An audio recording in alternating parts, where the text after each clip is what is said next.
Hello बच्चों, तो आज हम डिस्कस करेंगे थर्मोकेमिस्ट्री में आए हुए प्री वाई क्यूज। और आपके ओलंपियाड के पॉइंट ऑफ व्यू से ये जो चैप्टर है बहुत ज़्यादा इंपॉर्टेंट है, क्योंकि काफ़ी ज़्यादा वेटेज इस चैप्टर को दिया गया है। और हर साल मिनिमम 2 से 3 क्वेश्चन तो इस चैप्टर से आते हैं, जिसमें मैं बात कर रहा हूँ डायनेमिक्स एंड थर्मोकेमिस्ट्री दोनों को मिला के।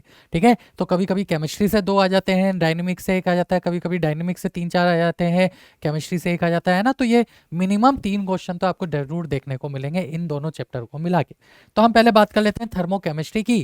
ठीक है, तो इस थर्मोकेमिस्ट्री चैप्टर में हम स्टार्ट करते हैं यहाँ पे आए हुए कुछ क्वेश्चन से। तो देखो, कुछ क्वेश्चंस हैं जो कि हमें डिस्कस करने हैं। क्वेश्चन ने बोला हुआ है कि standard molar entropy of H2N2 and NH3 are this respectively. For the reaction delta H of reaction भी हमें दे दिया है, वो इक्विलिब्रियम पे है, temperature must be equal to. तो आपको पता है कि इक्विलिब्रियम पे जो डेल्टा जी होता है वो हमारा 0 होता है, यानी हम क्या बोल सकते हैं, delta H minus T delta S equal to 0। अब हमसे बोला है कि हमें टेम्परेचर निकालना है और delta H of reaction question के अंदर दिया हुआ है।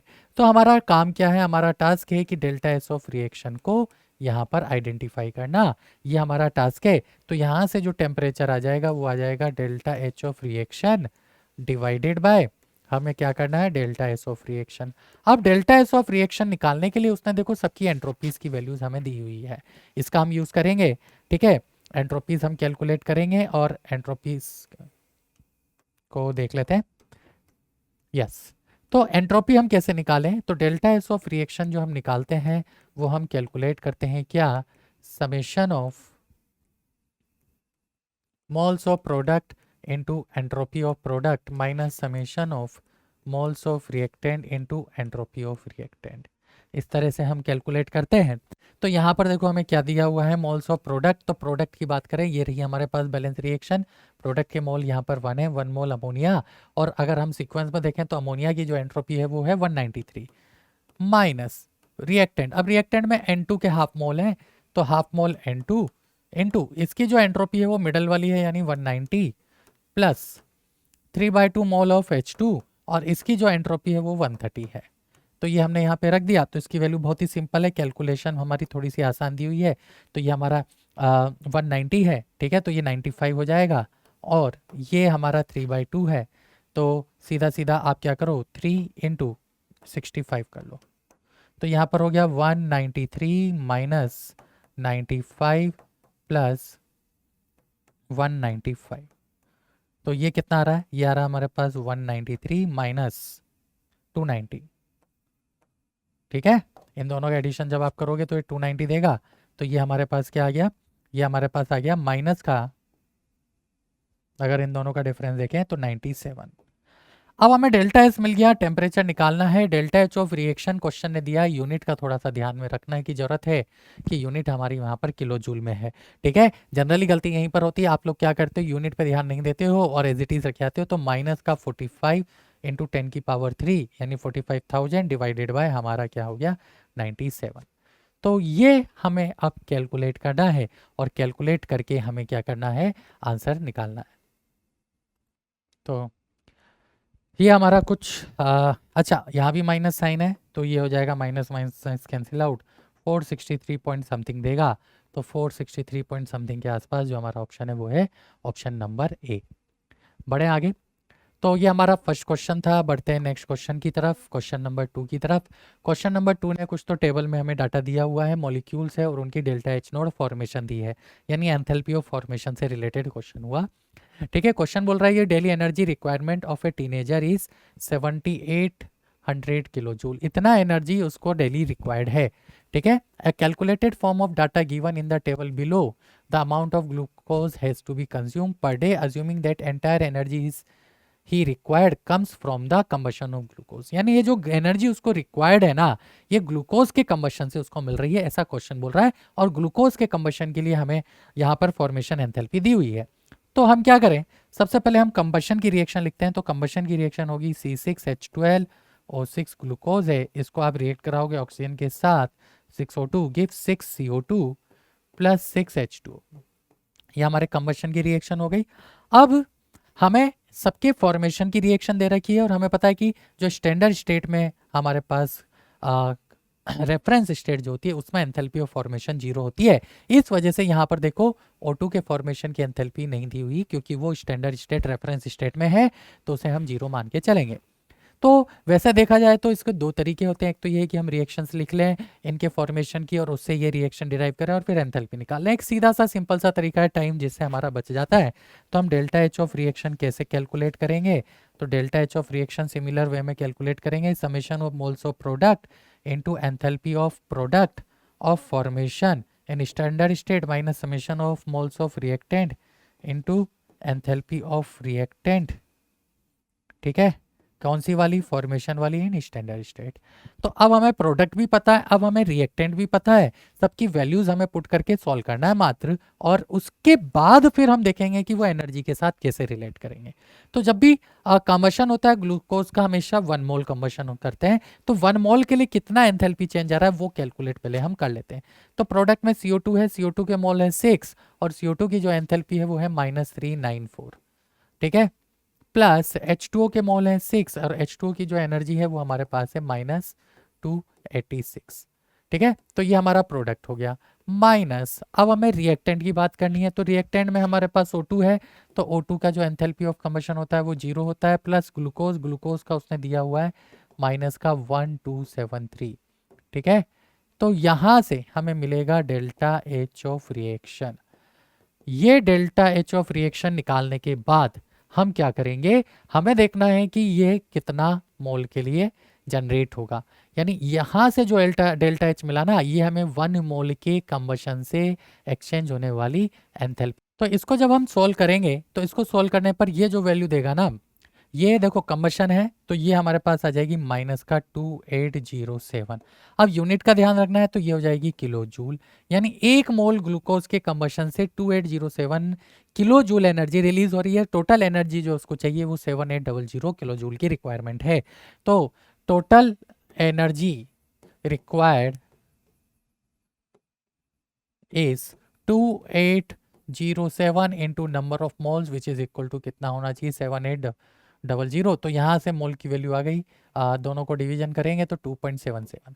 अब मोल हमारे पास क्या होता है, given mass upon molar mass. Glucose का मोलर मास 180 है, तो गिवन मास यहाँ से हो जाएगा 180 इंटू 2.77। अप्रोक्सीमेटली ये वैल्यू किसके इक्वल आ रही है, 18 दूनी 36 से ज़्यादा 90, तो 500 के आसपास। यानी इतना ग्राम ग्लूकोज जब डेली बर्न करेगा तो 7800 किलो जूल एनर्जी उसको क्या होगी, कंज्यूम होगी। तो इसका जो करेक्ट ऑप्शन है वो हो गया ऑप्शन नंबर बी। ठीक है बच्चों, तो ग्लूकोज के कंबशन की रिएक्शन लिख के एंथैल्पी ऑफ रिएक्शन निकालना था कंबशन की, उसके बाद फिर आपको मोल बैलेंस लगाना था। तो ये हमारा क्वेश्चन था। अब नेक्स्ट क्वेश्चन की तरफ हम चलते हैं। तो देखो ये भी थर्मोकेमिस्ट्री का एक क्वेश्चन है जो कि एक और कंसेप्ट के ऊपर बेस्ड है, कि हमें delta H of reaction directly यहाँ पर दे दी है। हमें एक रिएक्शन दी है 4NO2 plus O2 gives 2N2O5। इसके लिए डेल्टा एच ऑफ रिएक्शन दे दिया है। If N2O5 is assume to be form in the reaction as a solid. जो N2O5 बन रहा है, ठीक है, वो कैसा बन रहा है, वो सॉलिड बन रहा है। तो हमें देखो ये एक और चीज दे दी है, ये डाटा बहुत इंपॉर्टेंट है, डेल्टा एच सब्लिमेशन दे दिया है इतना, डेल्टा एच ऑफ रिएक्शन हमें निकालनी है। अब ये थोड़ा सा है ना बच्चों को कंफ्यूजन क्रिएट करता है। जब क्लास में ये डिस्कशन किया गया तो बच्चों को कंफ्यूजन क्या आया कि सर रिएक्शन तो दे रखी है, डेल्टा एच रिएक्शन तो दे रखी है, वो पूछ क्या रहा है। तो यहां पर आपको समझने की जरूरत है कि वो पूछ रहा है कि 4NO2 को, ठीक है, जब हम O2 के साथ रिएक्ट कराएंगे तो जो N2O5 बनता है ना, क्वेश्चन ने लिखा है वो सॉलिड स्टेट में बनता है। इसके लिए हमें डेल्टा एच की वैल्यू पूछ रहा है, और उसने जो दी है उसने 4NO2 प्लस O2 गिव्स क्या, 2N2O5। उसने जो बनाया है वो गैसियस में बनाया है। इसके लिए हमें डेल्टा एच की वैल्यू दे दी है -112 किलो जूल। और गैसियस से सॉलिड में, सॉलिड से जब आप गैसियस में कन्वर्ट करोगे तो सब्लिमेशन कहलाता है। तो गैसियस से जब आप सॉलिड में ले जाओगे तो 1 मोल के लिए उसने जो डेल्टा एच दिया है वो -54 है, ठीक है, पर मोल। तो 2 मोल के लिए हम क्या करेंगे, 108 वैल्यू ले लेंगे। यहाँ तक क्लियर, ये डाटा भी हमें दे रखा है। तो अब आपको भी पता है कि हमें 2 रिएक्शन है, 2 रिएक्शन से हमें क्या करना है, थर्ड रिएक्शन डिराइव करनी होती है। तो मैं इसको ऐसे ना लिख के मैं आपके लिए इसको ऐसे लिखूंगा कि N2O5 हमारे पास सॉलिड स्टेट में है, उसको हम किस में ले जा रहे हैं, उसको हम गैसियस स्टेट में ले जा रहे हैं। और इसके लिए जो डेल्टा एच की वैल्यू है वो हमारे पास 54 है। ठीक है, तो इन दो रिएक्शन का यूज करके मुझे ये रिएक्शन डिराइव करनी है। तो आपको क्लियरली समझ में आ रहा है कि फर्स्ट वाली रिएक्शन तो एज इट इज रहेगी, सेकंड वाली रिएक्शन को रिवर्स करना है और 2 से मल्टीप्लाई करके ऐड करना है। यानी मैंने क्या किया, मैंने फर्स्ट रिएक्शन को एज इट इज रखा और सेकेंड वाली रिएक्शन को रिवर्स किया। रिवर्स करने का मतलब होता है सब्ट्रैक्ट करना, और किससे मल्टीप्लाई किया, 2 से। तो मेरी थर्ड रिएक्शन, इसे मैं थर्ड नाम दे देता हूँ, इसे मैं फर्स्ट नाम दे देता हूँ, इसे मैं सेकेंड नाम दे देता हूँ। तो मेरी थर्ड रिएक्शन डिराइव हो जाएगी। दोबारा देख लेना, इसको रिवर्स करो, 2 से मल्टीप्लाई करो और इसमें इन दोनों को ऐड कर दो तो ये आएगा। रिवर्स करने से ये यहाँ पर देखो गैसियस में है, ठीक है, तो गैसियस में 2 मोल कैंसिल आउट हो जाएगा और हमारा ये रिएक्शन आ जाएगा। तो जैसा हमने रिएक्शन में किया वैसे ही एंथैल्पी में भी कर ले तो हमें एंथैल्पी मिल जाएगा रिएक्शन का। तो कैसे करें, फर्स्ट रिएक्शन की एंथैल्पी हमें दी हुई है -112 माइनस सब्लिमेशन की एंथैल्पी भी देखो किलो जूल में है, तो 2 इंटू हमारे पास क्या आएगा, वैल्यू क्या दी हुई है क्वेश्चन के अंदर, हमें वैल्यू दी हुई है, कितना दिया हुआ है देखो क्वेश्चन के अंदर 54, तो हमें कितनी वैल्यू दी हुई है 54। तो ये हमारे को ध्यान में रखना है, -112 -108। तो अब तो एडिशन है सीधा सीधा हमारे पास माइनस का, कुछ तो भी 220 किलो जूल के आसपास ऑप्शन आता है, जो कि हमारा ऑप्शन नंबर ए है। ठीक है, तो ये हमारा क्वेश्चन था। बढ़ते हैं नेक्स्ट क्वेश्चन की तरफ। अब नेक्स्ट क्वेश्चन है the lattice enthalpy and enthalpy of solution in water for solid NaCl are this and this respectively if solution enthalpy of Na plus and Cl minus are in 6:5, enthalpy of hydration of Na plus। तो वो बोल रहा है lettuce enthalpy है and enthalpy of solution.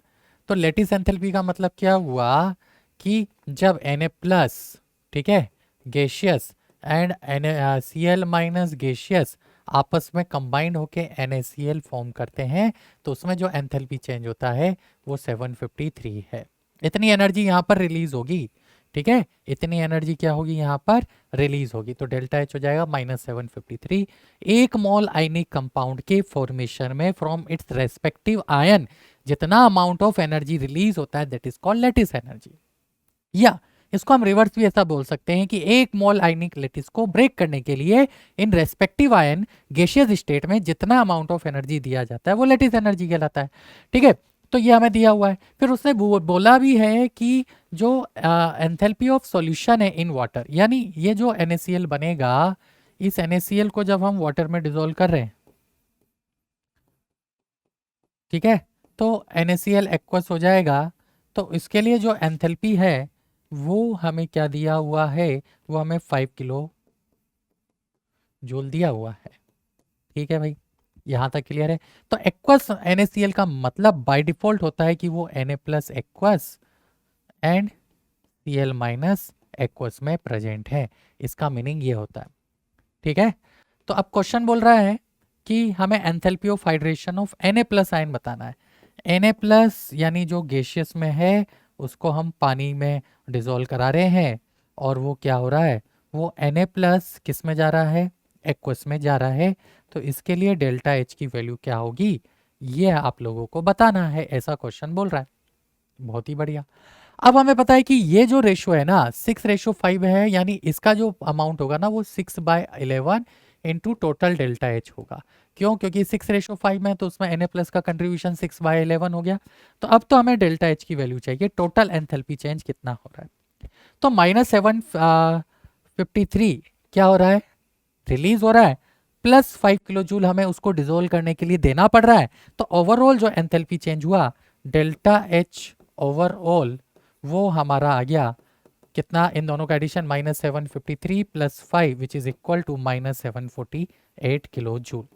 क्यों, क्योंकि इतना energy release होगा। ठीक है, ये ये क्या हो रहा है, अट्रैक्शन हो रहा है, तो अट्रैक्शन की वजह से एनर्जी रिलीज होगी। और जब आप NaCl सॉलिड को वाटर में डिसॉल्व करोगे तो इनिशियली आपको पता है आप स्टरर करते हो, यानी थोड़ी सी एनर्जी देते हो। तो ये एंडोथर्मिक प्रोसेस है, यहाँ पे डेल्टा एच कितना हो गया 5 किलो जूल। तो ओवरऑल जब रिएक्शन आप लोगे कि Na plus ion gaseous ion को एक्वस में कन्वर्ट कर रहे हो तो इन दोनों का एडिशन करोगे तो वो एनर्जी हमारे पास कितनी आएगी, -748 आएगी। ये हमारे पास डेल्टा एच टोटल है, तो देखो यहाँ पर हम निकाल लेते हैं 6/11 इंटू डेल्टा एच टोटल है 748 विद माइनस साइन, तो ये वैल्यू -408 आ रही है, जो कि हमारा कौन सा ऑप्शन है, सी ऑप्शन है। ठीक है बच्चों, तो ये हमारा क्वेश्चन था। थोड़ा सा कैलकुलेशन का ध्यान रखना, बहुत सारी चीजें हैं जिसमें आप लोग गड़बड़ करते हो। बढ़ते आगे नेक्स्ट क्वेश्चन की तरफ। At 298 kelvin change in internal energy for complete combustion of fullerene. हमें क्या दिया हुआ है, कंप्लीट कंबशन ऑफ फुलरीन दिया हुआ है। C60 N allotrope of carbon, ठीक है, and enthalpy of formation of CO2 are in this ratio respectively. The enthalpy of formation of C60 हमें बताना है। तो थोड़ा सा क्वेश्चन के अंदर क्या दिया हुआ है पहले वो समझना जरूरी होता है, उससे रिएक्शन लिख लो, फिर क्या पूछा है वो भी समझना जरूरी होता है और उसकी भी रिएक्शन लिख लो, क्वेश्चन वहीं सोल्व हो जाता है। देखो कैसे, change in internal energy for complete combustion of fullerene, तो C60 का हम कंप्लीट कंबशन करें मतलब रिएक्शन विद O2, तो CO2 बनेगा, और तो कुछ है ही नहीं यहाँ पर, तो C60 है तो 60 CO2, तो उसके अकॉर्डिंग यहाँ पे 60 O2 आ गया। This is the complete combustion of fullerene. ठीक है, इसके लिए डेल्टा एच की वैल्यू कितना दिया हुआ है, -25970 किलो जूल। अब दूसरा में दिया है फॉर्मेशन ऑफ CO2, तो आपको पता है कि कोई भी कंपाउंड जब फॉर्म होता है ना तो वो उसके रेस्पेक्टिव जो एलिमेंट्स हैं उनकी स्टैंडर्ड या रेफरेंस स्टेट से फॉर्म होता है। तो कार्बन की जो होती है वो ग्रेफाइट होती है, ठीक है, प्लस उसको जब हम O2 गैसेस के साथ रिएक्ट करेंगे तो CO2 बनेगा, और इसके लिए जो डेल्टा एच है उसकी वैल्यू -393 किलो जूल दे दी है। बहुत ही बढ़िया है। The enthalpy of formation of C60 हमें बताना है। तो ये तो डाटा वो था जो हमें गिवन है, अब वो पूछ क्या रहा है वो समझ में आ गया ना, क्वेश्चन सॉल्व है। क्वेश्चन में ये पूछ रहा है कि enthalpy of formation of C60, अब C60 बनेगा किससे, यानी हमें C60 का फॉर्मेशन करना है। अरे किससे बनेगा, ऑब्वियस सी बात है ग्रेफाइट से बनेगा। किससे बनेगा, ग्रेफाइट। तो बैलेंस करो, तो यहाँ 60 आ गया, यहाँ तक क्लियर, ठीक है, बैलेंस हो गया हमारे पास। अब इस रिएक्शन में की वैल्यू हमें निकालनी है डेल्टा एच। तो अब तो देखो बहुत ही सिंपल है, दो रिएक्शन है उससे तीसरी रिएक्शन डिराइव करनी है। ये रहा C60 सॉलिड, ये फर्स्ट रिएक्शन बोल दो, इसको सेकंड बोल दो और इसको थर्ड बोल दो। तो मुझे इधर ग्रेफाइट चाहिए लेकिन मुझे 60 ग्रेफाइट चाहिए, यानी इस वाली रिएक्शन को तो पहले 60 से मल्टीप्लाई करना पड़ेगा, है ना, और इसमें से इसको सब्ट्रैक्ट करना पड़ेगा तभी ये ऊपर जाएगा। तो मैं क्या कर रहा हूँ, इन शॉर्ट सेकेंड रिएक्शन में से फर्स्ट रिएक्शन को सब्ट्रैक्ट कर रहा हूँ, लेकिन सेकेंड रिएक्शन को 60 से मल्टीप्लाई करके ये आ जाएगा। देखो 60 ग्रेफाइट, ये C60 हमें इधर चाहिए, यानी इसको रिवर्स करके ऐड करना है। रिवर्स करके ऐड करने का मतलब ही सब्ट्रैक्ट करना होता है। तो हमें कौन सी रिएक्शन मिल जाएगी, थर्ड, तो यही एंथैल्पी में करना है। तो 60 इंटू सेकेंड रिएक्शन के लिए एंथैल्पी कितना है, माइनस का 393, माइनस फर्स्ट रिएक्शन की एंथैल्पी कितना है, तो माइनस का 25970। अब तो हमें क्या करना है, इसे सिंप्लीफाई करना, तो ये हो गया +25970 और इसको मल्टीप्लाई कर दो तो ये हो जाएगा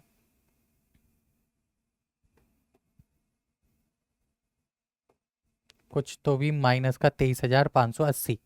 तो अब तो इन दोनों का डिफरेंस लेना है, ठीक है, ये कितना है 970 है, तो सब्ट्रैक्ट कर दो तो यही हमारा डेल्टा एच हो जाएगा। तो इन दोनों का जब आप डिफरेंस लोगे तो ये हो गया हमारे पास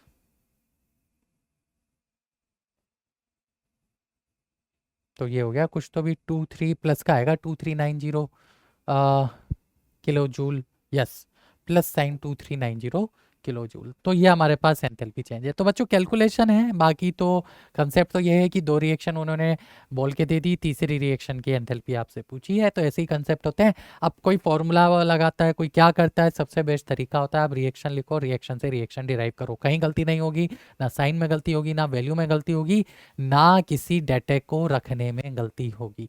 अदरवाइज आप क्या करते हो, कोई फॉर्मूला लगाते हो ना तो फॉर्मूला में कभी प्लस आता है कभी माइनस आता है, कुछ ना कुछ गड़बड़ आप कर देते हो।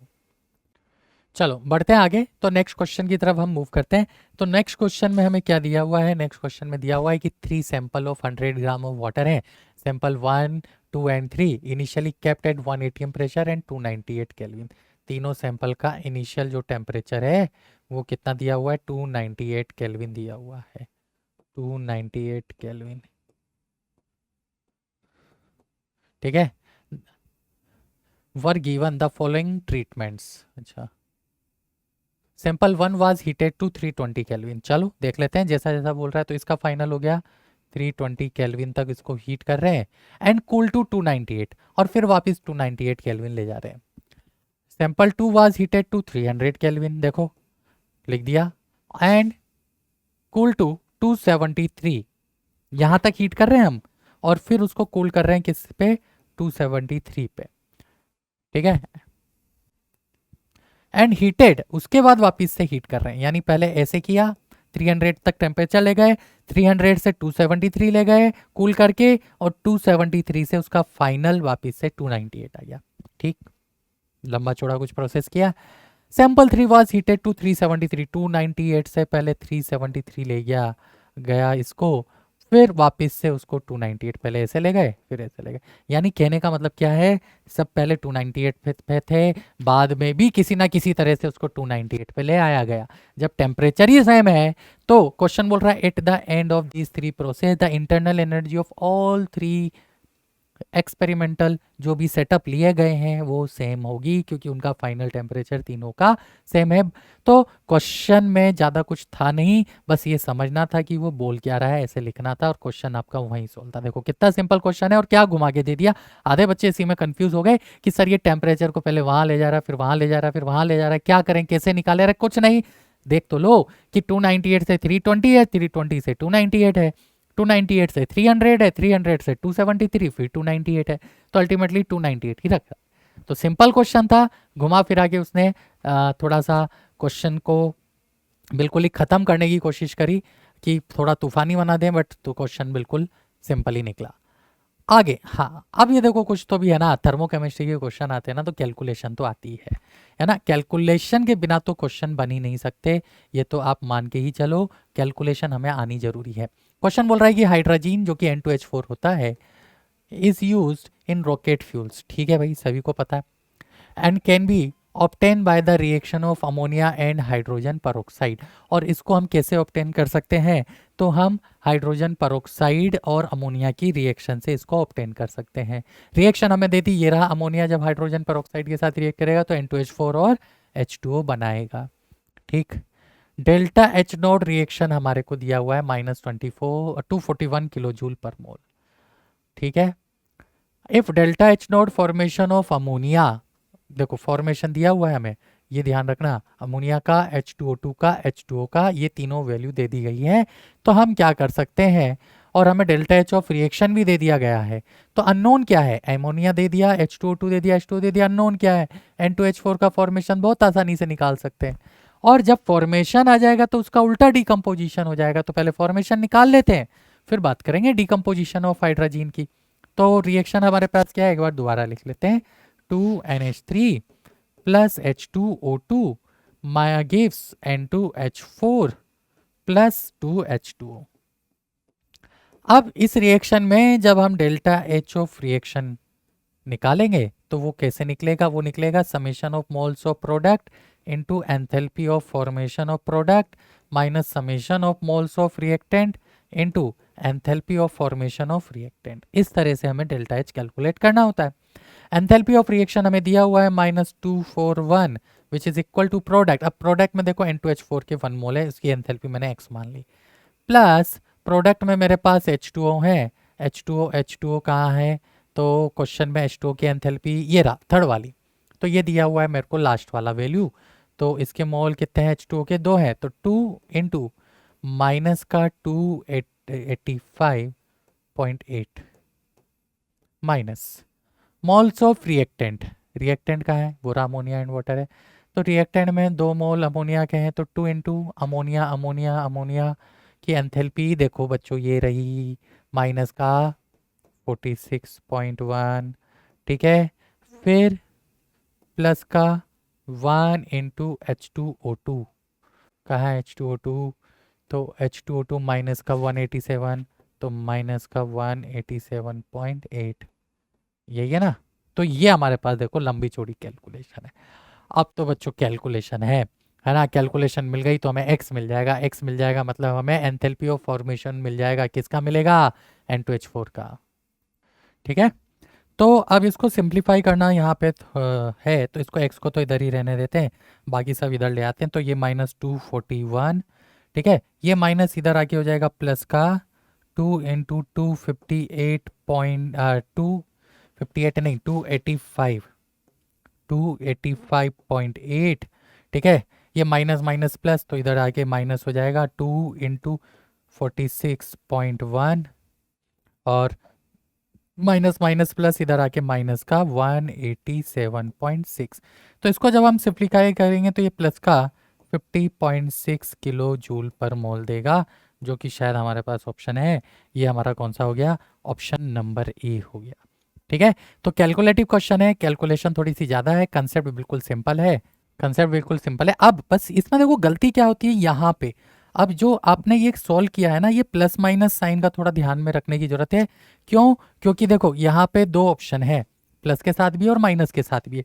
तो अगर हम ध्यान से देखें तो इसको हम मान लेते हैं 500 600 के आसपास मान लेते हैं, 600 में से 200 और 200 400 500 गया। तो ये तो बेटा ये जो वैल्यू आ रही है ना, ये वैल्यू जो आ रही है ये हमारे पास प्लस साइन के साथ ही आ रही है, क्योंकि ये डोमिनेटिंग फैक्टर है। बाकी तो प्लस का 50.6, जो कि हमारा कौन सा ऑप्शन है, ऑप्शन नंबर ए है। ठीक, बढ़ते हैं नेक्स्ट क्वेश्चन की तरफ। नेक्स्ट क्वेश्चन हमारे को कुछ तो भी दिया हुआ है, डेल्टा एच दिया हुआ है, डेल्टा एस दिया हुआ है, द वैल्यू ऑफ log 10 के। ओके ओके ओके, तो देखो हमारे को पता है कि delta G naught equal to क्या होता है, minus R T L N K, ये सभी जानते हैं। हमें देखो डेल्टा एच दिया है, डेल्टा एस दिया है, और हमसे वैल्यू पूछी log 10 के की इस रिएक्शन के लिए। तो सिंपल ये फॉर्मूला हमें लगाना है। डेल्टा जी नोड हम कैसे निकालते हैं, ये निकलता है delta H naught minus T delta S naught equal to delta G naught which is equal to minus R T L N को कन्वर्ट कर दो लॉग बेस में, तो 2.303 इंटू लॉग बेस 10 क्या आ जाएगा, के आ जाएगा। अब तो देखो फॉर्मूला बेस्ड क्वेश्चन हो गया, रख दो वैल्यूज, रख दो, सॉल्व ही तो करना है। तो डेल्टा एच नोड हो गया -54.08 इंटू 10 की पावर 3, क्योंकि ये किलो जूल में है और ये जूल में है ना। तो यहाँ पर आप लोग क्या सॉल्व तो कर आते हो, लेकिन यूनिट्स का ध्यान नहीं रखते हो, फिर बोल रहा हूँ।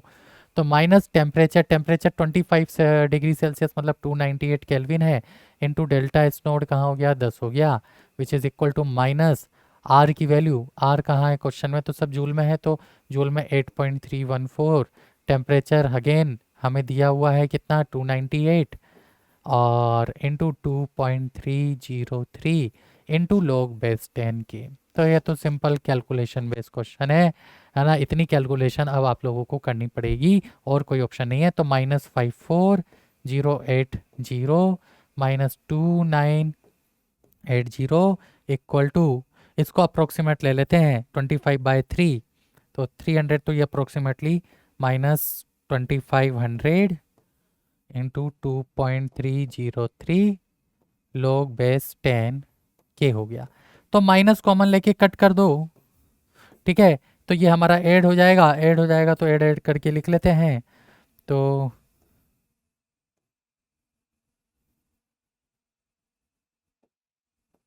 57060 डिवाइडेड बाय 2500 इंटू 2.303। अब तो इसको सोल्व करना है, इसको सोल्व करके जो भी आएगा ना वो हमारे लॉग की वैल्यू होगी।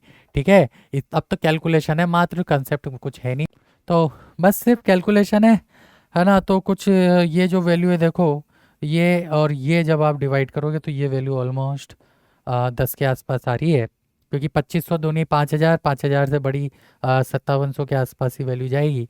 तो 57,000 ऊपर है, 57,000 बाई 5700 ऑलमोस्ट 10।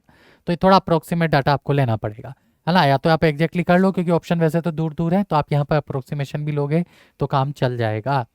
ठीक, आगे बढ़ते हैं। The molar standard enthalpy of formation of CO2 is equal to. अब देखो ये है ना, ये जो CO2 है ना, ये रेफरेंस एलिमेंट नहीं है, मतलब ये बोले तो अपन रेफरेंस कंपाउंड नहीं है, ये दो डिफरेंट एलिमेंट से मिलके बना है। तो CO2 का जो फॉर्मेशन होता है वो ग्रेफाइट की रिएक्शन जब ऑक्सीजन से होती है ना, तो CO2 का फॉर्मेशन होता है।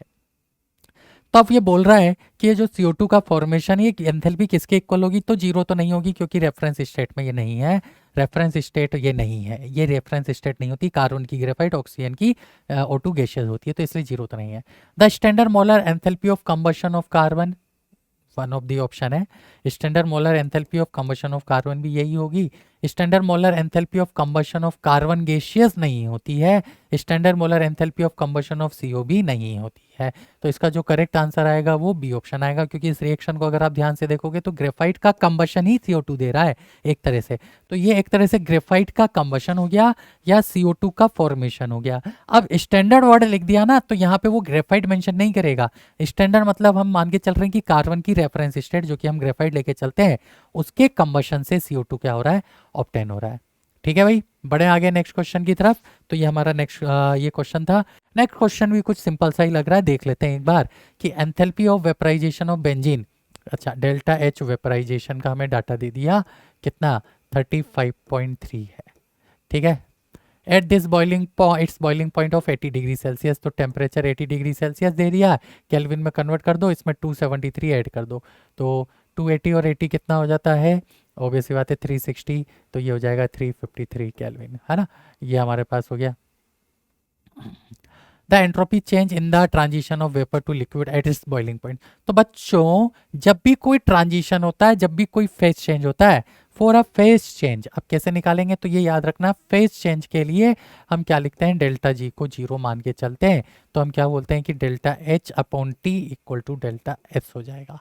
तो हमसे तो क्या पूछा है, यही पूछा है एंट्रोपी चेंज। तो डेल्टा एस एच हमें दे दिया है 35.3 into 10⁻³ divided by temperature. Temperature हमें कितना दिया है, 80 डिग्री सेल्सियस। तो देखो 353, और कितनी सिंपल कैलकुलेशन है भाई साहब, मज़ा ही आ गया आप लोगों को। तो ये तो 100 वैल्यू दे रहा है प्लस का, जो कि था। बढ़ते हैं नेक्स्ट क्वेश्चन की तरफ। ये भी हमारे को, ये सब प्रीवियस ईयर के क्वेश्चन है, अलग अलग कंसेप्ट से रिलेटेड क्वेश्चन है। ठीक है, तो कंसेप्ट अगर आपको क्लियर है तो क्वेश्चन बन जाएंगे। Heat of formation of ethanol from the following reaction, ये हमें दे दिया है। ठीक है, हमें फॉर्मेशन ऑफ CO2 दे दिया, फॉर्मेशन ऑफ H2 दे दिया, हमें ये कंबशन की रिएक्शन दे दी, और heat of formation of ethanol निकालना है। तो आपको पहले तो रिएक्शन पता होना चाहिए कि इथेनॉल का फॉर्मेशन होता कैसे है। तो इथेनॉल में कार्बन, हाइड्रोजन और ऑक्सीजन 3 एलिमेंट हैं। तो कार्बन की स्टैंडर्ड स्टेट यानी ग्रेफाइट होगी, हाइड्रोजन की स्टैंडर्ड स्टेट H2 गैस होगी, ऑक्सीजन की स्टैंडर्ड स्टेट O2 गैस होगी। तो इससे हमारा इथेनॉल क्या होता है, फॉर्म होता है। ठीक, अब कैसे फॉर्म होगा, तो हमें ये रिएक्शन लानी है। हमें क्या क्या रिएक्शन दिए, देखो हमें एक तो रिएक्शन दी है C2H5OH प्लस 3O2। मैं कोई फॉर्मूला नहीं लगा रहा हूँ, मैं रिएक्शन से रिएक्शन डिराइव करूंगा। प्लस 2CO2 प्लस 3H2O, इसका डेल्टा एच हमें दे दिया कितना, माइनस का 1368। फिर हमें CO2 का फॉर्मेशन दिया है, तो C plus O2 gives CO2। CO2 का फॉर्मेशन के लिए कितना दिया हुआ है हमें, तो ये डाटा दिया हुआ है -393.5। फिर हमें H2O का फॉर्मेशन दे दिया, तो H2 plus half O2 gives H2O। यही रिएक्शन होती है फॉर्मेशन की। देखो फॉर्मेशन भी आपको क्लियर हो रहा है, जब भी फॉर्मेशन होता है ना वो उसके रेफरेंस स्टेट से होता है। तो हाइड्रोजन का रेफरेंस स्टेट H2 है और ऑक्सीजन का रेफरेंस स्टेट O2 है। हाइड्रोजन गैसियस स्टेट में, ऑक्सीजन गैसियस स्टेट में। CO2 का फॉर्मेशन अभी अभी अपन ने देखा था प्रीवियस क्वेश्चन में, तो कार्बन ग्रेफाइट प्लस ऑक्सीजन से फॉर्म होता है। इसके लिए भी हमें एंथैल्पी दे दिया -286। तो हमें ये 3 रिएक्शन है और 4th रिएक्शन निकालनी है। तो ये देखो 1, ये 2, ये 3 और ये 4। ये हमें 4 रिएक्शन दे दिए हैं, इससे हमें फर्स्ट रिएक्शन निकालनी है। तो वो हम देख लेते हैं, करते हैं सॉल्व। 3 रिएक्शन 4 रिएक्शन का खेल, हमें ये रिएक्शन लानी है। तो सबसे पहले आप इथेनॉल को पकड़ो, कहाँ है इथेनॉल, सेकंड रिएक्शन में अपोजिट साइड है, यानी सेकंड रिएक्शन को रिवर्स करके ऐड करना है। रिवर्स करना है मतलब मैंने आगे -2 लिख दिया। ठीक है, फिर हमें तो ये तो डन है। हमें ग्रेफाइट कौन सी रिएक्शन में दिख रहा है, थर्ड रिएक्शन में, सेम साइड सेम कोफिशिएंट, यानी थर्ड रिएक्शन को एज इट इज ऐड करना है। फिर हमें H2 चाहिए। ठीक है, अच्छा हमने अभी बैलेंस किया है कि नहीं किया, नहीं किया। तो बैलेंस करोगे तो कार्बन यहाँ पे 2 आएगा, ठीक है, हाइड्रोजन यहाँ पे 3 आएगा और ऑक्सीजन यहाँ पे 1/2 आएगा। ये बैलेंस रिएक्शन है। अब ये बैलेंस रिएक्शन है, तो अब देखो हमें फर्स्ट रिएक्शन चाहिए, 2 मोल चाहिए था ग्रेफाइट का, यहाँ पे हमें ग्रेफाइट 1 ही मोल है। तो इसका मतलब थर्ड रिएक्शन को किससे मल्टीप्लाई करना पड़ेगा, 2 से मल्टीप्लाई करना पड़ेगा। हाइड्रोजन के 3 मोल है, यहाँ 1 ही मोल है, तो फोर्थ रिएक्शन को 3 से मल्टीप्लाई करके ऐड कर दो। फोर्थ रिएक्शन को 3 से मल्टीप्लाई करके ऐड कर दो, तो ये हमें फर्स्ट रिएक्शन मिलेगी। ठीक है, तो हमने 3 रिएक्शन से फोर्थ रिएक्शन डिराइव कर ली। ऑक्सीजन आप देखना ऑटोमेटिकली बैलेंस हो जाएगी। तो जो हमने रिएक्शंस में किया है वही आप किसके अंदर करते हो, एंथैल्पी के अंदर करते हो। तो यहाँ पे वैल्यूज रख दो कि सेकेंड रिएक्शन की एंथैल्पी कहाँ है, सेकेंड रिएक्शन की ये रहा। तो माइनस और माइनस, ये तो माइनस साइन है, ठीक है, तो ये हो गया प्लस का 1368 प्लस थर्ड रिएक्शन की एंथैल्पी को 2 से मल्टीप्लाई, तो लिख दो -2 इंटू 393.5 प्लस फोर्थ रिएक्शन की एंथैल्पी और 3 से मल्टीप्लाई, तो -286 इंटू 3, और ये आ गया हमारे पास डेल्टा एच ऑफ जो हमें रिक्वायर्ड है। अगेन थर्मोकेमिस्ट्री है तो बच्चों मैंने आपको पहले ही बताया थर्मोकेमिस्ट्री है तो कैलकुलेशन तो आएगी, कैलकुलेशन आपको करनी है। तो कैलकुलेशन ही है, अब कैलकुलेशन थोड़ा सा अप्रोक्सीमेट कर लो, है ना। तो ये जो वैल्यू देगा ये माइनस का 277 के आसपास वैल्यू देगा, जो कि हमारा कौन सा ऑप्शन है, जो कि ऑप्शन नंबर ए है। तो क्वेश्चन बेटा थर्मोकेमिस्ट्री के सिंपल होते हैं, कैलकुलेशन थोड़ी सी ज़्यादा होती है। जैसे कि ये क्वेश्चन है, इसमें भी क्या है, देखो आपको दो रिएक्शन दे दिया है, इससे थर्ड रिएक्शन के लिए एंथैल्पी बतानी है। तो देखो हमें यहाँ पे डायमंड चाहिए, कौन सी रिएक्शन में है, फर्स्ट रिएक्शन में है, तो first reaction as it is. यहाँ हमें ग्रेफाइट चाहिए प्रोडक्ट में, यहाँ पे रिएक्टेंट है, सेकेंड रिएक्शन को रिवर्स करोगे मतलब सेकेंड रिएक्शन को सब्ट्रैक्ट कर दो, तो आपको थर्ड रिएक्शन मिल गई, हो गया आपका क्वेश्चन सॉल्व। यही तरीका होता है ऐसे क्वेश्चन को करने का। फर्स्ट की जगह लिख दो तो -395.3 माइनस ये हो गया, सेकंड की जगह -393.4, और ये अब इसको तो देखो माइनस माइनस प्लस करना है, तो -395.3 plus 393.4।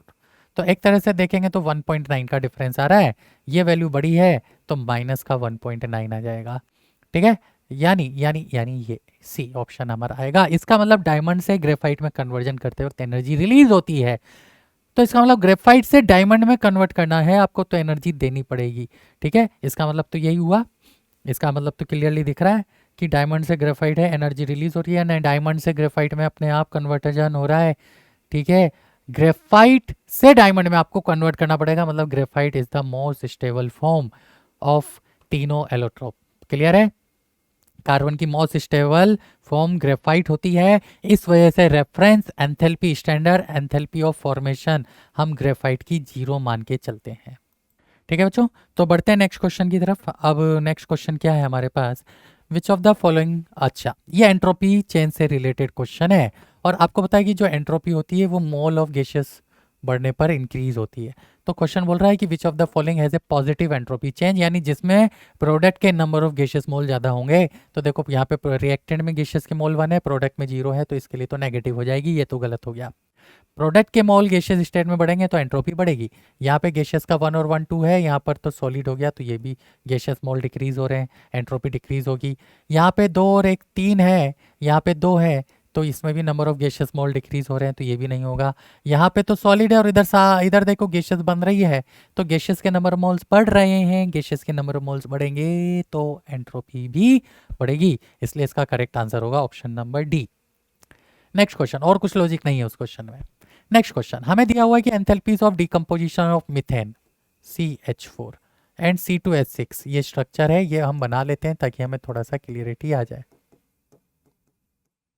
Are this and this respectively, हमें कार्बन सिंगल बॉन्ड कार्बन की बॉन्ड एंथैल्पी बतानी है, ठीक है। डेल्टा एच सी, अब देखो बहुत सिंपल है, CH4 की जब आप स्ट्रक्चर बनाओगे ना तो ये स्ट्रक्चर है, यानी जब आप CH4 को डिकम्पोज करोगे कैसे C+4H, तो उसके लिए जो एंथैल्पी लग रही है, क्वेश्चन बोल रहा है 400, यानी हम मान के चलते हैं कि एवरेज एक कार्बन हाइड्रोजन बॉन्ड को ब्रेक करने के लिए, एवरेज एक कार्बन हाइड्रोजन बॉन्ड को ब्रेक करने के लिए 100 किलो जूल एनर्जी लगेगी। क्यों?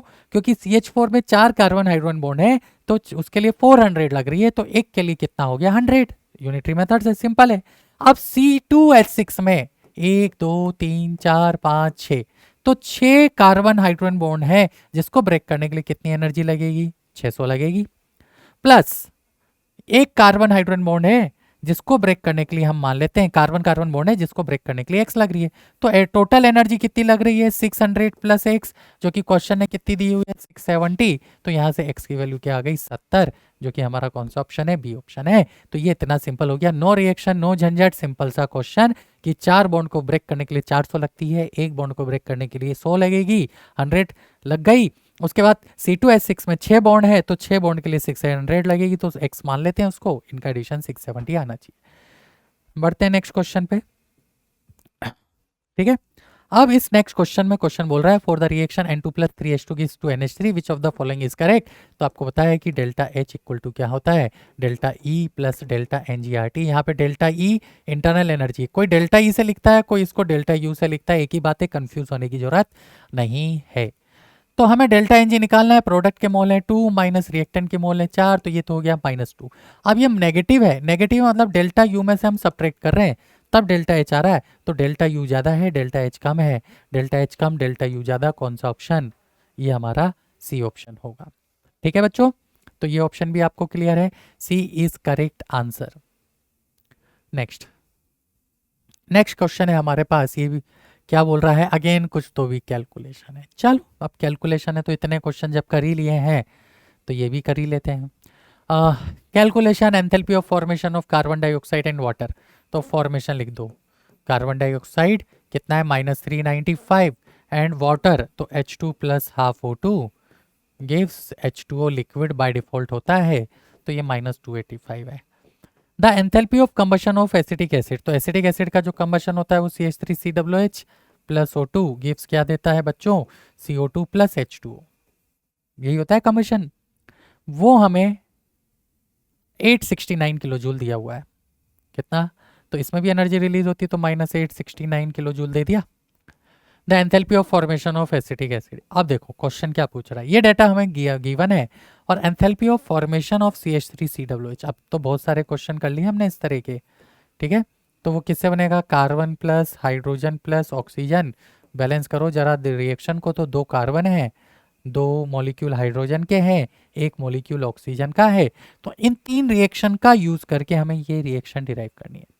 बस इतना सा क्वेश्चन है, मैंने इसलिए डायरेक्ट आपको क्या लिख दिया, फॉर्मेशन लिख दिया, एंथैल्पी ऑफ फॉर्मेशन। इसको बैलेंस करोगे तो यहाँ पे 2 CO2 आएंगे, यहाँ पे 2 H2O आएगा, 2 दूनी 4 और 2 6, तो यहाँ पे 2 O2 आएगा। तो ये हमारी सारी बैलेंस रिएक्शन हमने लिख दी, फॉर्मेशन की भी लिख दी, कंबशन की भी लिख दी, 1 2 3 4th रिएक्शन डिराइव करनी है। करते हैं, first reaction, second reaction, third reaction, ठीक है। तो देखो कार्बन कार्बन सेम साइड, तो first reaction as it is, same side है इसलिए प्लस, यहाँ 2 का मोल है, वहां पे 1 मोल है, तो इसको 2 से मल्टीप्लाई करना पड़ेगा, क्लियर होता है, जितने मोल उससे मल्टीप्लाई, तो कार्बन डन। हाइड्रोजन लाना है, सेकेंड रिएक्शन में है, तो सेकेंड रिएक्शन देखो H2H2 सेम साइड चाहिए, तो सेकेंड रिएक्शन को प्लस करो, लेकिन कोफिशिएंट का ध्यान रखो, यहाँ 1 है यहाँ 2 है, तो इसको भी 2 से मल्टीप्लाई, तो H2 भी डन। अब O2 को हम नहीं लेते हैं, मैंने बताया O2 अपने आप एंड में बैलेंस होगा, O2 को छोड़ो, बाकी पे ध्यान दो, एसिटिक एसिड जो कि थर्ड रिएक्शन में, यहाँ प्रोडक्ट साइड में चाहिए या रिएक्टेंट साइड में, तो इसको इन्वर्स करना है, मतलब थर्ड रिएक्शन को सब्ट्रैक्ट करना है। इसे ऐसे रिवर्स करोगे तभी तो प्रोडक्ट साइड में आएगा एसिटिक एसिड, तो रिवर्स करने का मतलब ही क्या होता है, सब्ट्रैक्ट करना होता है। और ये हमें क्या दे देगा, फोर्थ रिएक्शन। रख दो अब तो एंथैल्पीज की वैल्यूज, फर्स्ट रिएक्शन की एंथैल्पी है -395 इंटू 2, प्लस सेकेंड रिएक्शन की एंथैल्पी है -285 इंटू 2, और थर्ड रिएक्शन की एंथैल्पी -3, तो माइनस ऑफ ये माइनस साइन है तो माइनस माइनस प्लस 869, ठीक है। तो इसको बस हमें तो अब कैलकुलेशन है मात्र, क्योंकि कंसेप्ट तो हमें क्लियर है कि क्या करना था, रिएक्शन लिखना था, रिएक्शन लिख के बैलेंस करना था और उससे नेक्स्ट रिएक्शन डिराइव करनी थी, ठीक है। तो अब तो कैलकुलेशन है, इसको कैलकुलेशन करना है, हमें सोल्व करना है, सोल्व करने के बाद हमें आंसर देना है, तो कर देते हैं, मल्टीप्लाई कर देते हैं, ठीक है। तो ये हो जाएगा 400 दुनिया 800, 800 में थोड़ा सा कम, तो ये हो जाएगा कितना, 790, ठीक है। ये हो गया हमारे पास 570, ये लो, और ये प्लस 869, सही लिखा अपन ने सभी, सही लिखा है, 2 से मल्टीप्लाई किया है 3 से, है ना। अब तो कैलकुलेशन कर लो, तो